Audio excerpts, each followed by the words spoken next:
Queremos cumprimentar a todos, rogando a Jesus, nosso Mestre querido, que nos abençoe com a sua paz. Reza antiga a lenda que havia um grande e poderoso rei que possuía no seu entorno um conselho de sábios que frequentemente lhe orientavam nas suas questões político-econômicas, mas que, ao mesmo tempo que lhe ajudavam com o seu aconselhamento, esse conselho de sábios muitas vezes lhe criavam grande número de problemas em função das inúmeras polêmicas a que se atiravam. E o rei, desejando pôr um ponto final em seus polemistas, resolveu mandar vir de terras distantes um animal que não era conhecido ali, um elefante. O introduziu num grande estábulo, que ele teve o cuidado de escurecê-lo, a fim de que não se enxergasse nada do que estava contido lá dentro. Chamou o seu conselho de sábios, mandou-os até o estábulo e pediu que apalpasse a criatura que lá dentro se encontrava e depois a descrevesse. E os sábios, cada um cheio de si, julgando-se mais entendido, mais inteligente, mais esperto do que os demais, entraram no estábulo e passaram a apalpar o elefante. Um apalpou a cabeça, outro apalpou uma das pernas traseiras, outro apalpou a tromba, outro apalpou o abdômen e assim por diante. E ao saírem do estábulo e reunirem-se novamente ao rei, cada um descreveu o elefante baseado nas impressões que teve da parte do animal que apalpou. Para um, o elefante era de um jeito. Para outro, que apalpou outra parte, o elefante era de outro jeito.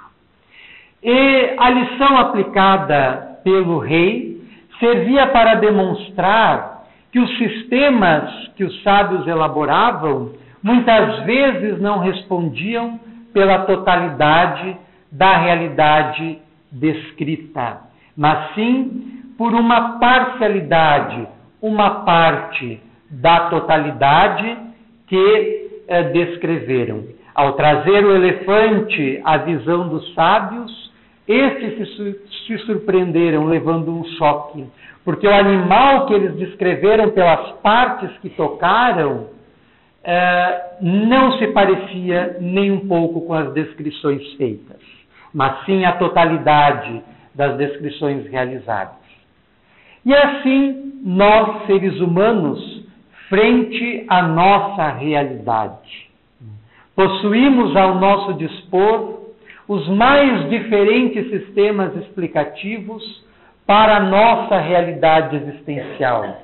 Sistemas científicos, sistemas filosóficos, sistemas religiosos, que muitas vezes digladiam-se entre si, dando posicionamentos distintos e que não traduzem e nem explicam profundamente a totalidade da nossa realidade, mas sim fragmentos, partes da realidade dentro da qual nós estamos inseridos. O nosso objetivo na tarde de hoje é tentarmos entender um pouco mais a realidade das nossas vidas a partir do ponto de vista do Espiritismo. A ciência, a filosofia e muitas religiões terrenas têm se escorado numa visão restrita, limitada, parcial da criatura humana, não dando conta da sua totalidade, da sua riqueza, da sua multiplicidade, da sua integralidade. Muitos sistemas filosóficos tem girado em torno da perspectiva materialista, dizendo que o ser humano se restringe ao seu corpo físico. A realidade do seu sistema neurocerebral, ao jogo e às ligações complexas realizadas pelos neurônios, limitando-se aí toda a complexidade do ser humano, as suas emoções, os seus sentimentos, as suas grandiosidades, as suas inferioridades, as suas qualidades, os seus defeitos, sendo limitados à realidade do corpo. Todavia, de todos os tempos, de todas as posturas espiritualistas, que o que fundamenta a realidade da vida não é o corpo físico, não é a matéria, mas sim o espírito, o que amplifica a nossa forma de interpretarmos a realidade. Se nós formos analisar a nossa realidade pessoal, considerando o tempo que vai do berço até o túmulo, nós temos uma visão muito restrita, muito limitada, muito pequena da criatura humana, considerando que muitas vidas nem se concretizam por serem abortadas já na vida intrauterina, outras durante a infância, durante a adolescência, durante a juventude, e outras carregando, através do seu processo de vida, as suas experiências até uma longevidade maior, até os 60, 70, 80, alguns seres árduos até 90, 100 anos. Mesmo assim, um espaço de tempo muito restrito, muito limitado para dar conta de toda a nossa realidade existencial.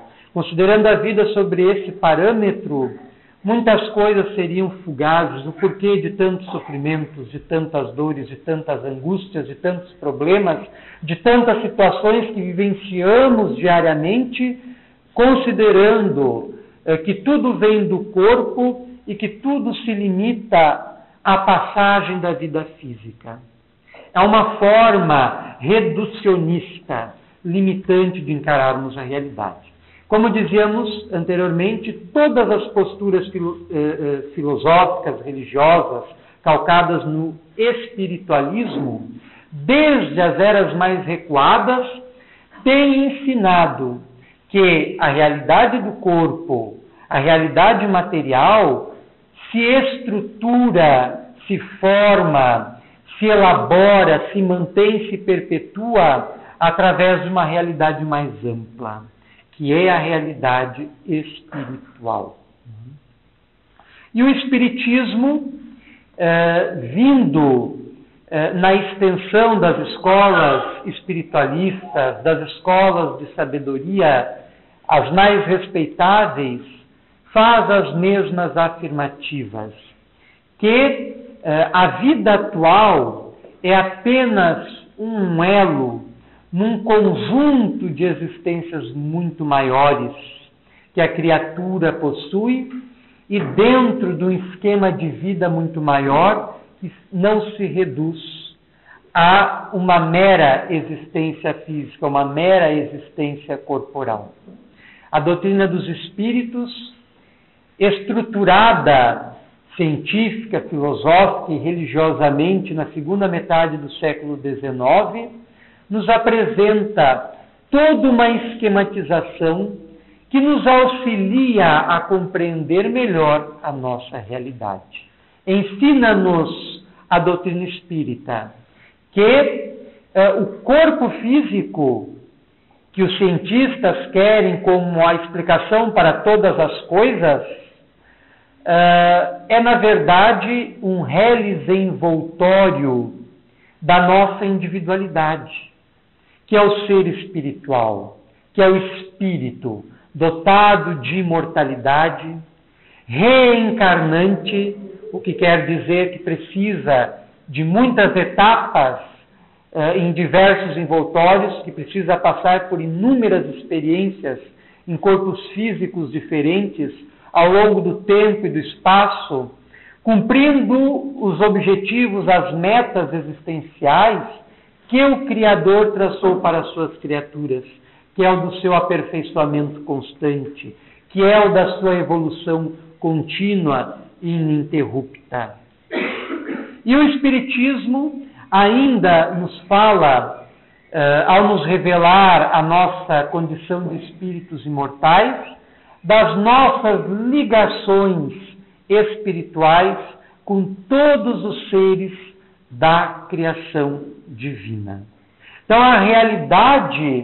a nossa realidade material, palpável, concreta, aparentemente sólida, é estruturado por uma realidade sutil, invisível aos nossos olhos, diáfana, espiritual, que fundamenta todos os nossos horizontes de vida. E esta é uma das conclusões mais excepcionais que a física moderna vem chegando através das suas pesquisas atuais.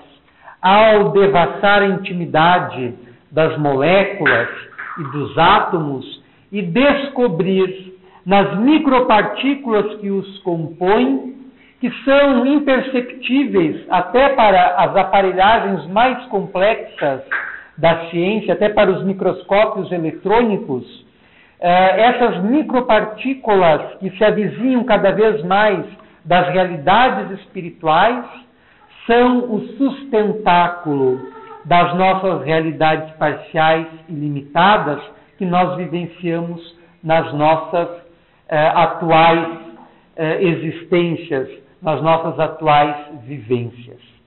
Então a ciência vem abrindo brechas no sentido de apontar-nos a realidade sutil, diáfana e espiritual que mantém a realidade maior. Allan Kardec, codificador da doutrina espírita, ao escrever a última obra antes de desencarnar, no ano de 1868, a Gênese, o Milagre, as Predições segundo o Espiritismo, dedicou um capítulo inteiro ao estudo dos fluidos. Ali ele coloca que existe o que os espíritos denominaram de fluido cósmico universal, que serve de base para toda a realidade, para toda a diversidade, para toda a complexidade existente na Terra e em todo o cosmos, em todo o universo. E que as transformações que este princípio elementar está sujeito respondem por essa diversidade que nós visualizamos, que nós experienciamos através dos nossos sentidos. E que este fluido pode se apresentar a rigor através de duas formas. A primeira, de forma etérica ou imponderável, e a segunda, que é complementar a esta, de forma material, materializada ou ponderável, que pode ser medido, tocado, aferido, etc. Então, essa duplicidade do fluido cósmico universal na condição de fluidos imponderáveis que não podemos enxergar, ver, tocar, sentir em função dos nossos sentidos, que estão ajustados a uma gama de limitação bem restritas de percepções. Nós não vemos da mesma forma que alguns animais veem, nós não escutamos da mesma forma que alguns animais escutam, nós temos barreiras específicas para as nossas percepções. Então, essa duplicidade do fluido cósmico universal responde pela diversidade e complexidade na qual nós estamos inseridos. E o espírito André Luiz coloca que o fluido cósmico universal é o hálito de Deus. é o hálito da divindade, e que, como disse o apóstolo Paulo, nós vivemos e nos movemos na divindade. André Luiz ainda complementa que o universo pode ser interpretado como um todo de forças dinâmicas expressando o pensamento do Criador. E o Espírito Emmanuel explicita que o universo é a materialização do pensamento divino. E André Luiz ainda, na obra Evolução em Dois Mundos, psicografada pelos médiuns Chico Xavier e Valdo Vieira, no ano de 1958, no primeiro capítulo intitulado Fluido Cósmico, explica que as criaturas de Deus estão introduzidas na realidade divina. A criatura criada, feita por Deus, está inserida dentro da criação e não apartada da mesma. Então nós interpomos a nossa vontade, enquanto criaturas, à vontade maior do nosso Criador. E fazemos isso cotidianamente e inconscientemente, sem nos darmos conta. Mas nós estamos, a cada minuto da vida, interpondo a nossa vontade à vontade divina. Então, muitas vezes, algumas coisas não dão certo em nossa vida, não funcionam como gostaríamos, porque a nossa vontade não está acorde com a vontade de Deus. Então, o nosso pensamento funciona a partir do pensamento divino. Numa outra obra, que foi publicada um ano após esta que citamos, Evolução em Dois Mundos, Mecanismos da Mediunidade, publicada em 1959, o espírito André Luiz explica que o pensamento divino encontra-se fundamentando toda a realidade divina. Ele escreve no capítulo 4, Matéria Mental, que nos fundamentos da criação vibra o pensamento do Criador e que sob esse plasma divino vibra o pensamento mensurável, limitado da criatura. E que nesse contexto constitui-se todo um oceano vasto de energia mental, no qual se manifestam as realidades do espírito e as suas qualidades, os seus poderes, etc. Então, o que fundamenta o universo, o que fundamenta a nossa realidade é Deus e o seu pensamento, dentro do qual se insere a nossa realidade, enquanto seres individuais, formados ao longo do tempo pelos nossos esforços, mas a partir da criação divina, onde nós vamos ensaiando o nosso pensamento, que é responsável por um grande número de criações limitadas, conforme as nossas limitações, à semelhança do processo criatório divino.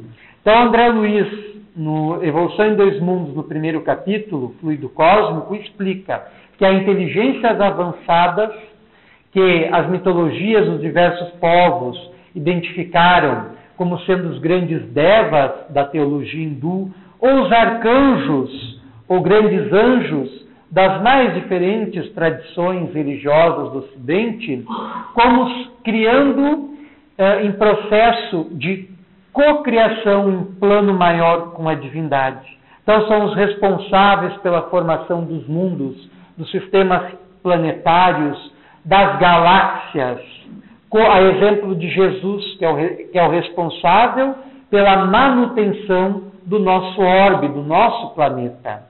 O Espírito Emmanuel, na obra A Caminho da Luz, descreve como Cristo, um espírito de ordem muito avançada, muito evoluída, recebeu como incumbência de Deus a responsabilidade de formar o planeta Terra a partir do seu desprendimento da nebulosa solar, a partir de 5 bilhões de anos atrás, estruturando a Terra, esculpindo-a geologicamente e organizando todos os pródromos de vida, sociedade e civilização que haveriam de se desenvolver na Terra ao longo de toda a sua trajetória evolutiva.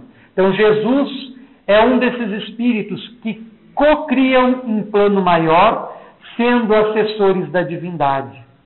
E que há outras entidades que, em função das suas limitações evolutivas, dentro das quais nós nos inserimos, cocriamos em plano menor. Nós estamos, através dos nossos pensamentos, palavras e ações, formando a nossa realidade. Embora não vejamos, o nosso pensamento cria a nossa realidade, que é vivenciada em todos os instantes da nossa vida. Nós não podemos ver, mas nossos pensamentos têm forma, têm coloração, circulam em nosso entorno, eles funcionam num complexo mecanismo de relações e inter-relações que nos aproximam e nos repelem uns dos outros. Não podemos ver agora, a não ser aqueles que possuem as suas faculdades paranormais ou mediúnicas devidamente adestradas, mas aqui cada um de nós está sendo, neste momento, responsável pela criação de imagens mentais. Pensamentos que têm forma, por isso formas, pensamentos, ideias que vão se materializando e que os espíritos desencarnados que nos acompanham e que estão presentes, nos enxergam, nos identificam, nos avaliam a partir destas irradiações que arrojamos do nosso íntimo. Né? Os nossos pensamentos avançam do nosso íntimo na direção do sem fim. Como uma vela que numa sala escura irradia sua luz e nós não podemos divisar onde acaba as radiações da sua claridade e onde começa a escuridão, porque a sua claridade avança indefinidamente e nós também. As ondas mentais que nós irradiamos avançam na direção do sem fim. E nós somos identificados tanto pelos espíritos encarnados quanto pelos espíritos desencarnados através das ondas que estamos diariamente e constantemente endereçando a todo instante, a todo momento, de forma incessante. E quando nós formamos uma ideia em nossa mente, esta ideia passa a refletir todas as ideias geradas por outras mentes que se assemelham à nossa e acabam, por regime de afinidade, a se conectar conosco. Né? Está muito em voga, na atualidade, a lei da atração, em que nós atraímos para nós sucesso e felicidade, tristeza e angústia, prosperidade e fracasso, de acordo com os nossos pensamentos, com as nossas crenças interiores, com a nossa realidade interior. E isto revela uma verdade antiquíssima, de que é justamente a nossa realidade espiritual que fundamenta a nossa realidade material. É de conhecimento comum, até dos meios científicos, que muitas doenças se materializam no corpo físico em função de pensamentos que alimentamos, de desejos que mantemos, de sentimentos negativos a que damos guaridas, a ódios largamente sustentados, a ressentimentos que conservamos em nossos corações, que com o tempo acabam formando um padrão que vai se materializar no corpo físico. É uma energia imponderável que se torna ponderável. É um desequilíbrio interior que se torna um desequilíbrio exterior, manifesto no nosso corpo. E nós precisamos assimilar e compreender essas leis que governam o funcionamento da nossa vida, que regulam o desenvolvimento dos nossos destinos, a fim de aplicá-las em nosso dia a dia. O espírito Augusto dos Anjos, ele psicografou, através do médium Chico Xavier, um poema intitulado Matéria, que se encontra no livro Lira Imortal. Augusto dos Anjos foi um poeta paraibano que viveu entre 1884 e 1914 e que, logo após desencarnar, passou a comunicar-se através de diversos médiuns, em especial através do médium Francisco Cândido Xavier, dando inúmeras mensagens na forma de sonetos, de poesias, que fizeram parte de inúmeras compilações publicadas por esse médium. A primeira delas foi o Parnaso de Além Túmulo, que inclui algumas obras poéticas deste autor espiritual. E neste poema, Matéria, ele ilustra muito bem esta nossa realidade espiritual, que é ao mesmo tempo interna e externa a nós, mas que fundamenta a nossa vivência, ajudando-nos a entender a importância de abrirmos a nossa mente para a compreensão de uma realidade maior, e não adstrita ao corpo físico, mas sim ao ser imortal que todos nós somos. Então ele inicia o poema desta forma: nos sublimes impérios deslumbrantes do mistério das zonas subjetivas, em transubstanciações definitivas, vive a matéria em células radiantes, expressões fenomênicas constantes, desde a treva das noites primitivas, dos eternos princípios inquietantes, em todos os fenômenos profundos, dos mecanismos físicos do mundo, a matéria é a expressão primordial, dentro do seu aspecto transitório, sob a função passiva de envoltório das essências do espírito imortal. Nós gostaríamos de repetir os 6 últimos versos. Em todos os fenômenos profundos, dos mecanismos físicos dos mundos, a matéria é a expressão primordial. Dentro do seu aspecto transitório, sob a função passiva de envoltório das essências do espírito imortal.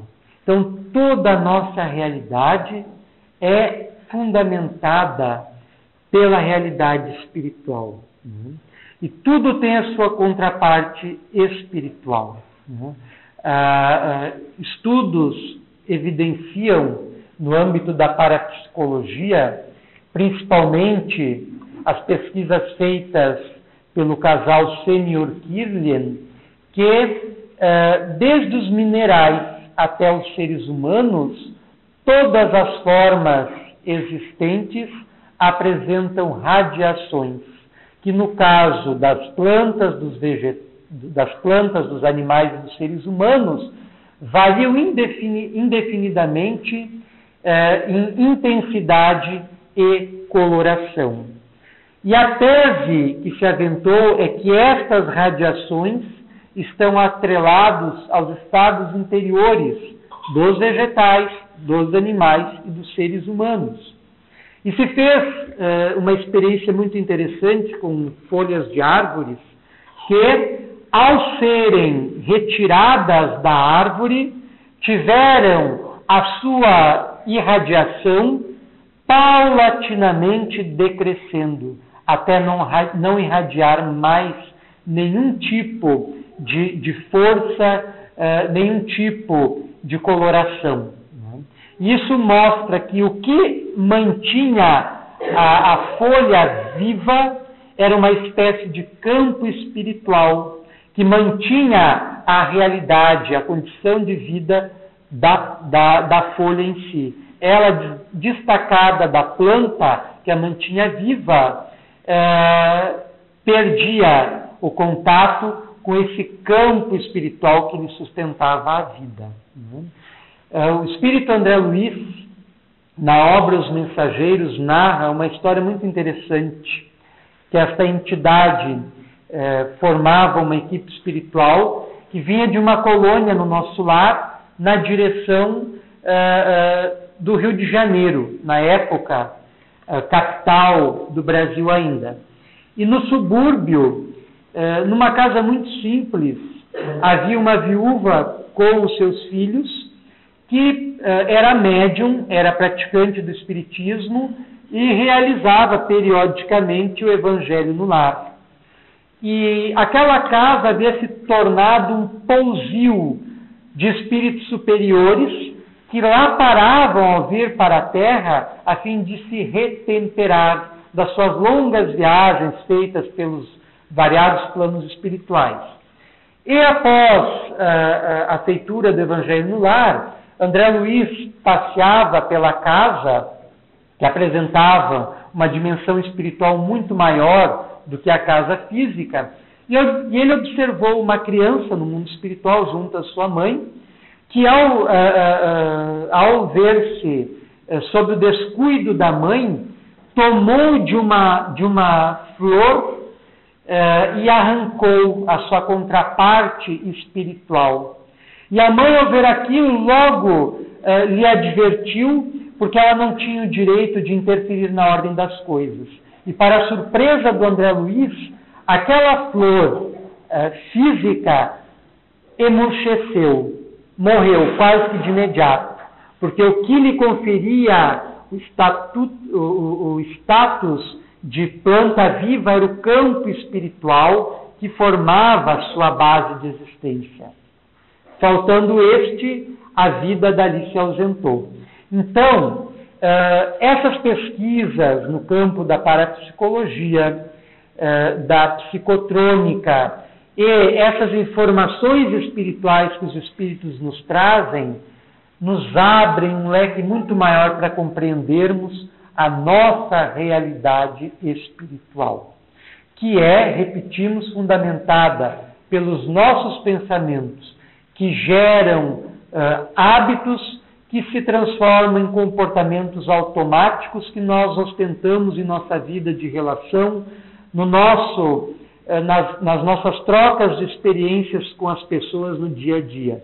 Desde o âmbito da nossa casa, da nossa família, até o trabalho, até as ruas, até os locais por onde seguimos. E é importante nós compreendermos isso, porque para mudarmos um comportamento automatizado, um hábito arraigado, uma forma de ser específica que já nos caracteriza, primeiro nós temos que fazer uma mudança interior. Precisamos mudar o pensamento que originou aquele padrão de conduta, aquela realidade específica, aquele jeito particular de ser. Então a mudança começa por dentro.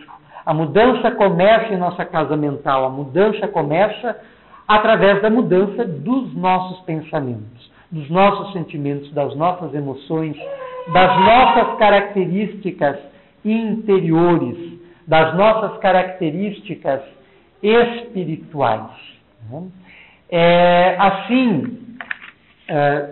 Ao compreendermos que a nossa realidade não se restringe à realidade material, mas é mais ampla, porque advinda de uma realidade espiritual, o Espiritismo nos convida a nos voltarmos mais para os interesses do Espírito. Nós, porque estamos muito apegados à matéria e às coisas materiais, 90% da nossa vivência, das nossas preocupações, giram em torno do que é material, em função do grau do nosso apego.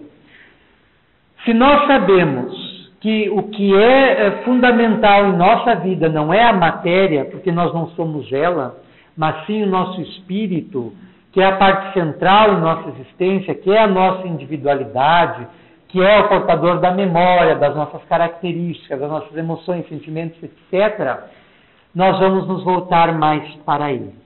Jesus já ensinava isso há 2 milênios. Buscar em primeiro lugar o reino de Deus e a sua justiça, e todas as demais coisas nos serão dadas em acréscimo. E nós ainda não temos entendido esta lição evangélica, muito menos aplicado no clima das nossas vidas. Nós precisamos subverter a ordem da nossa existência, passando a nos voltarmos mais ao cultivo das coisas espirituais. Né?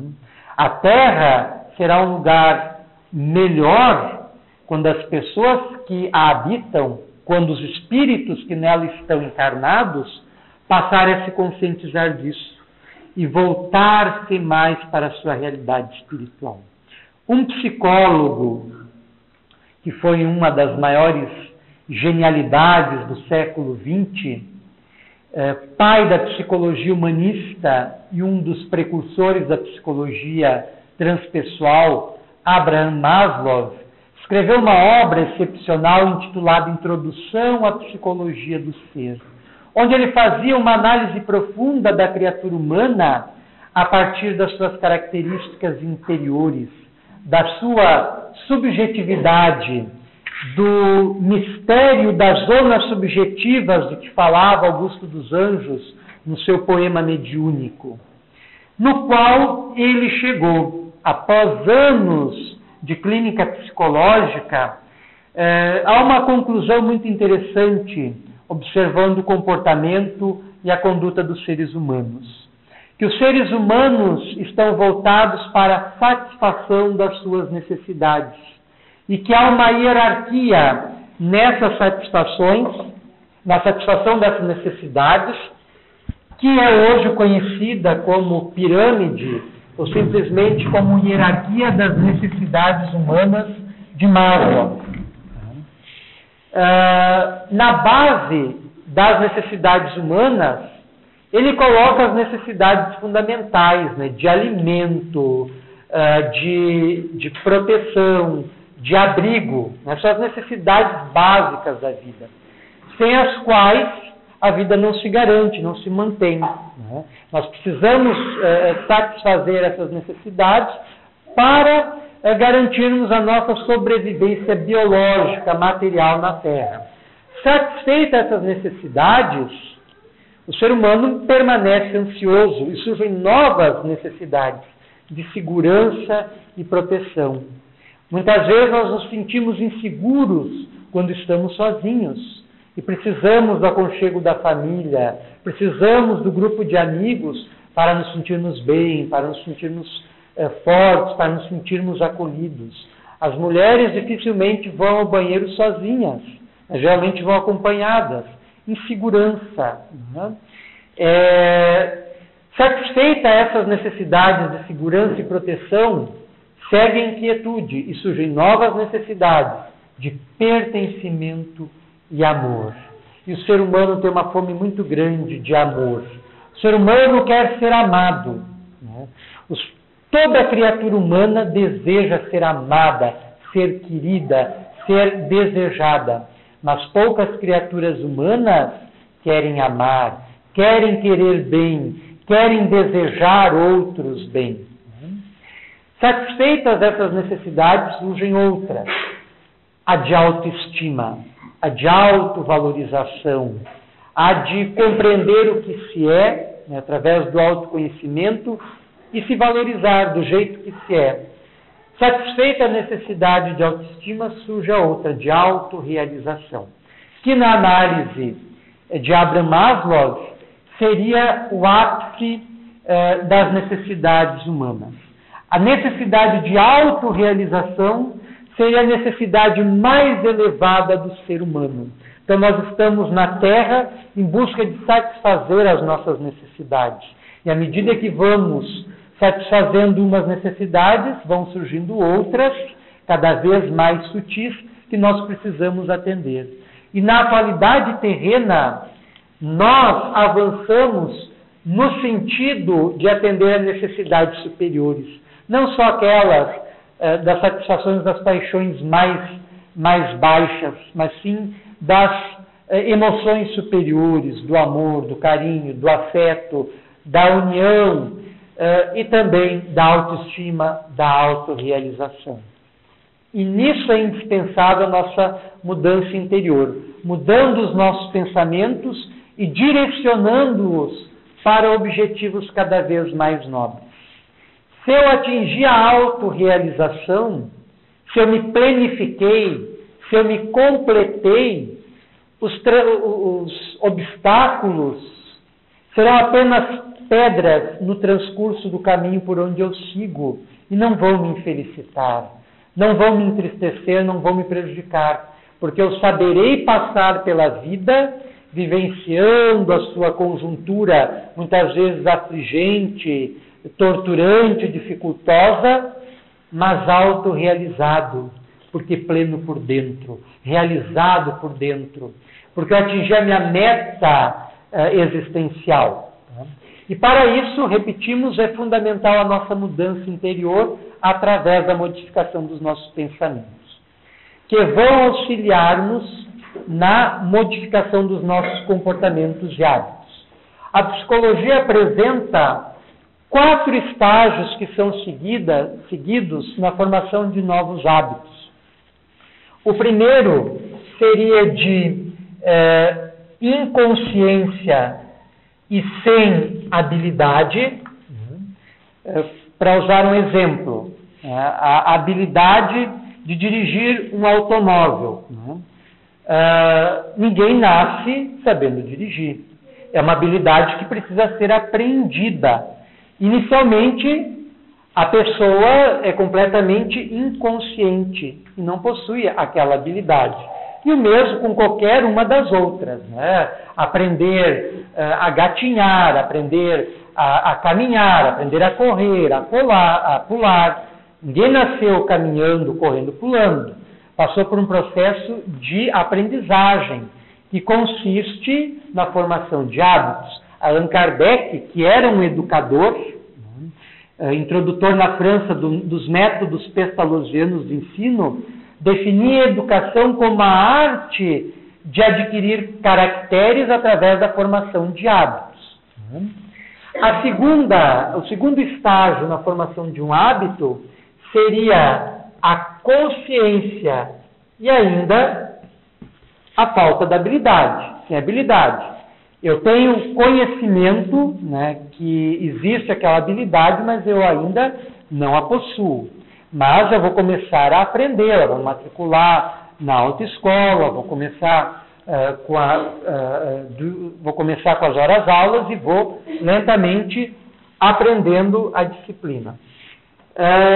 O terceiro estágio da formação de novos hábitos seria, então, a consciência e a habilidade. Eu me torno consciente e habilidoso. Eu sei dirigir. Mas eu recém saí da autoescola. E, particularmente, eu tive grande dificuldade para aprender a dirigir. Eu reprovei 3 vezes no teste prático. E eu confesso que para mim foi uma das coisas mais difíceis na minha vida. Tanto que logo que eu consegui aprovar no teste, eu disse para mim mesmo que acho que agora eu sou capaz de fazer qualquer coisa na minha vida, porque aprender a dirigir para mim foi muito difícil. A formação, a evolução desses estágios para mim foi difícil demais. Então logo depois que se sai da autoescola, recém se aprendeu a dirigir e que se vai reforçando o hábito, calcula todos os movimentos, e aperta aqui, e solta ali, e vira para cá e vira para lá, mas com uma atenção ainda angustiante, centralizada, absorvente. E aí nós avançamos para o quarto estágio da formação de um novo hábito, inconsciente e habilidoso. A gente incorporou o hábito. Então a gente dirige sem saber que está dirigindo. Como a gente come e coordena os movimentos, muitas vezes, sem ter consciência do processo. A gente já automatizou. E essas leis valem para qualquer hábito, tanto positivo quanto negativo. Ninguém nasceu fumando. A pessoa experimentou uma primeira vez o cigarro e gostou. E acendeu um novo cigarro e gostou mais ainda. E foi fumando até formar o hábito que torna-se difícil de ser vencido. Porque se automatizou. A pessoa fuma como dorme e acorda, automatizou aquele hábito. A mesma coisa com qualquer outro vício, com qualquer outra qualidade. Os comportamentos são aprendidos. O amor é um hábito que nós devemos incorporar às nossas vidas, de modo que ele passe por todos esses estágios até chegar ao grau de inconsciente e habilidoso, a fim de que nós nos comportemos amorosamente com todas as pessoas e não por efeito de raciocínios e de aferições mentais que nós vamos fazendo. Eu vou ser bom por isso e por aquilo. Eu tenho que ser bom porque a minha natureza é boa. E não porque a minha religião manda que eu seja bom. Então é um hábito que eu preciso incorporar, que eu preciso adotar. E a doutrina espírita, assim, nos esclarece que à medida que os nossos espíritos avançam, vão incorporando em si novos hábitos que se tornam em automatismos que representam conquistas que o nosso espírito não perde jamais e que vão se reforçando de encarnação em encarnação. Assim o é também para as habilidades mediúnicas. A mediunidade é uma faculdade que todos nós a temos, mas é uma habilidade que é desenvolvida e obedece a todo esse sequenciamento. Quando o médium atinge a maturidade, o hábito mediúnico se lhe automatizou e ele se comunica com o mundo espiritual sem esforços, de forma natural. É o exemplo de Chico Xavier, de Divaldo Pereira Franco, de Raul Teixeira, que convivem no intermúndio em que visualizam ao mesmo tempo as realidades espirituais entrosada com as realidades materiais. Então nós precisamos, segundo a orientação que o Espiritismo nos dá, buscarmos a nossa melhoria contínua na busca da nossa autorrealização, compreendendo principalmente que o fundamento da nossa realidade é o nosso espírito e as suas irradiações, os seus pensamentos, os seus sentimentos, as suas emoções, os seus hábitos, os seus comportamentos. E que toda mudança em nossas vidas parte necessariamente de mudanças que realizamos no nosso campo íntimo, em nosso campo espiritual. Nós agradecemos a atenção de todos e rogamos a Jesus, o nosso grande mestre, que nos abençoe, permitindo que avancemos cada vez mais na compreensão da nossa condição de espíritos e, conforme os seus ensinamentos, possamos nos voltar cada vez mais para a nossa realidade espiritual, cultivando os valores interiores que são indispensáveis para que vivamos na Terra dias melhores, em que possamos desfrutar mais paz, mais concórdia, mais entendimento, mais fraternidade e mais amor. Que Jesus nos abençoe.